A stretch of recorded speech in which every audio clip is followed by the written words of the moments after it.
عن أبي سعيد الخدري رضي الله تعالى عنه قال قال رسول الله صلى الله عليه وسلم التاجر الصدوق الأمين مع النبيين والصديقين والشهداء নবী করিম সাল্লাল্লাহু আলাইহি ওয়াসাল্লাম ইরশাদ করেন ওদের যারা সত্য হতা হইব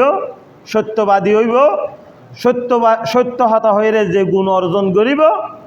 যাতুন সত্যবাদীর গুণ তাইব আল্লাহ রসুল হদ দেখি তারা হরতাইব দে একজন সত্যবাদী আমানতদার ব্যবসায়ী আখেরাতে নবী সিদ্দিক এবং শুহাদাগণের সাথে থাকিবে সুবহান। অতএব যারা সত্যবাদী, যারা সৎ ব্যবসায়ী, আমানতদারি আখেরাতের মধ্যে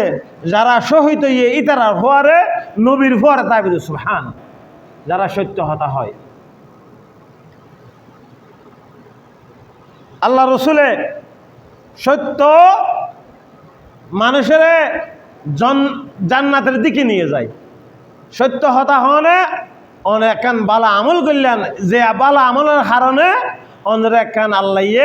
নেকি দিল যে নেকির দ্বারা অনেক জান্নাতের মধ্যে কি করতে পারবেন প্রবেশ করে